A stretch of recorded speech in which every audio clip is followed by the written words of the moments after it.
Solutions. This is Terri. Hi, Terri. This is Matthew Becker.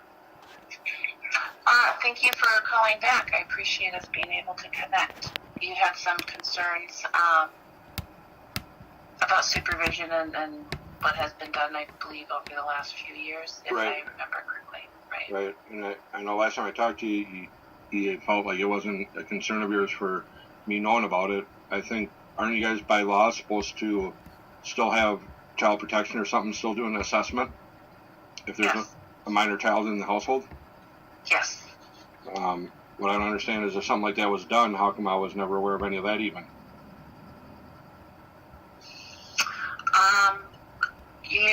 I'm not sure what child protection's process is, so I don't really want to speak to it.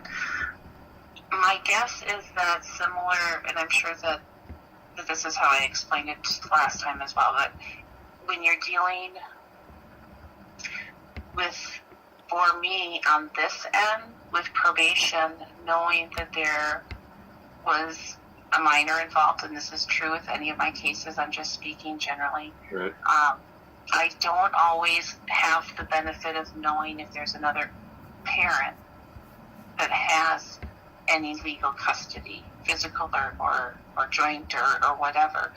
So when we know that, when we have that information and that contact, what we do is follow up, because I agree with you. I think both parents need to be in a position to have a say in what they want for their child. I know that Mr. Watney has been on for a period of time. He's been on with me for a period of time. And then looking back at it, I know that we didn't always do that way. When I started doing this in the 90s, I think we're getting better at what we do. I can't speak to that specific case, but in that time frame.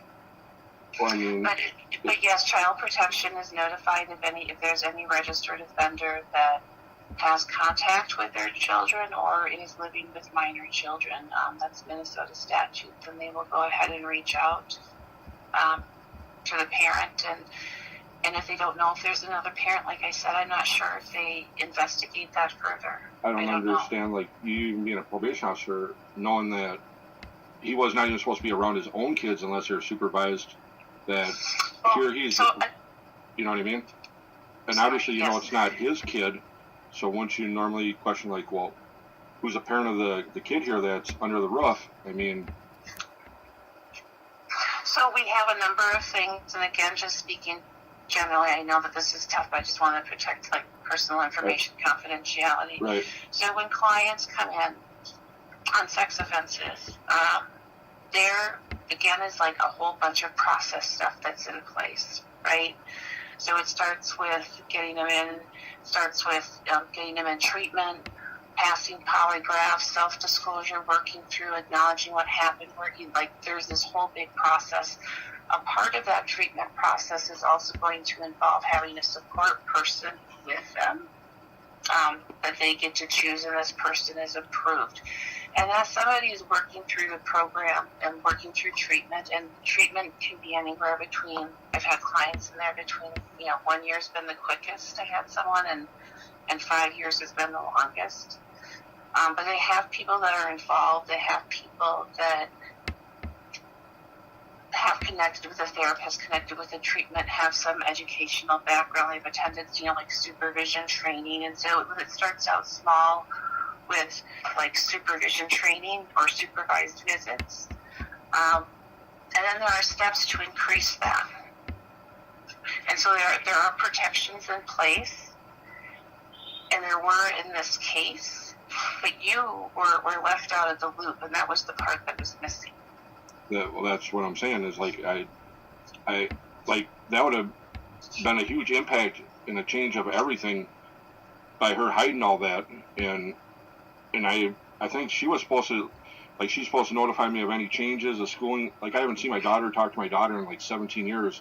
And like, I filed papers so many times. They told me I couldn't even file papers anymore, that I was just being vindictive. But like, I was filing papers to see my daughter, and not once did they force the visitation or force her to bring the kid, or they just, all they care is, well, you pay child support and maybe you might get rights, and that. And then I find this stuff out. It, like, I mean, how how is it even hidden? You know what I mean? Like, I don't understand why no one would have reached out to me or sent me a letter or contacted me to make me aware of it. If I have joint legal custody legally, I don't understand why I was never notified. You know what I mean? We don't do. Yep, I do.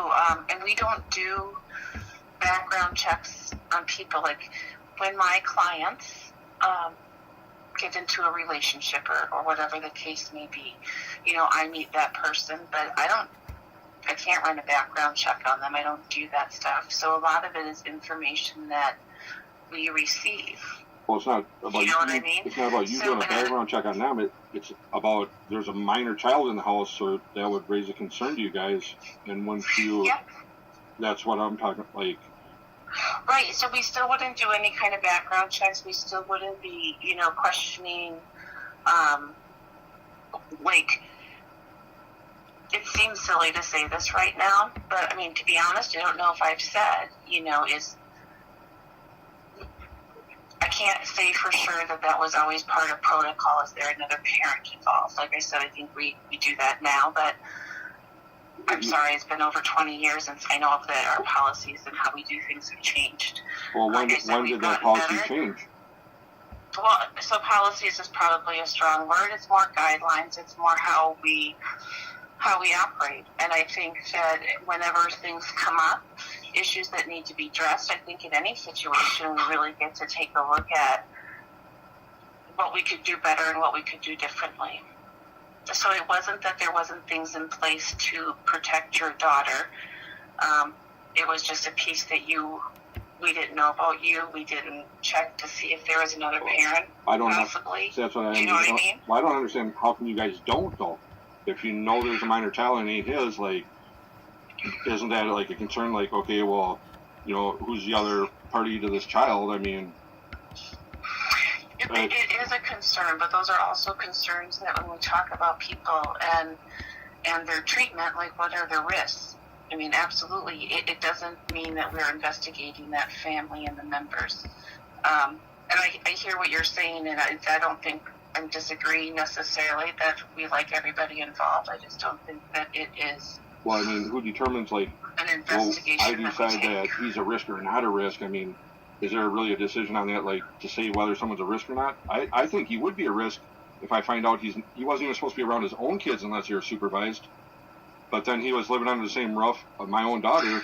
And there was times where information, without giving too much, sir, some of that information isn't entirely accurate. I know that you said that they've been living under the same roof for 17 years, and that's not accurate. Well, okay, maybe 15 years. I mean, they're married. They've been married for the past, 10 years. So I mean, they've been living under the same roof for at least 15 years. I mean. So, and I can't really speak to things. Well, I know, but I mean, they've been living under the same roof since you were his probation officer. So what I hear your concern is that you left out of the process, and at this point, you just want answers, and I'm not giving them to you. I mean, like, this is the best I've got, but if you would like, I can certainly give you my supervisor's name and phone number if you want to follow up with him. Yeah. He's been with the department in this unit for a number of years as an agent and as a supervisor, and he would certainly be open to, hearing your concerns. All right. Okay. Yeah.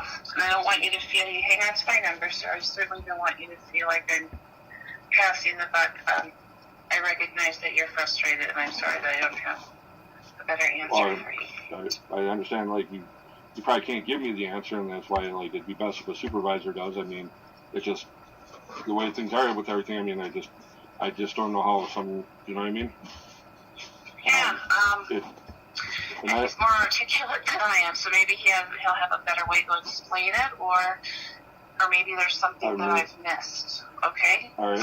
But let me give you his name is Mark. Mel is his last name, Mehl. And his phone number, his office number is 651-554-6655. Okay. And if this isn't helpful, and you feel, if you want to talk some more, absolutely give me a call back, okay? All right. Thank you. All right, thank you, sir. Bye. Bye-bye.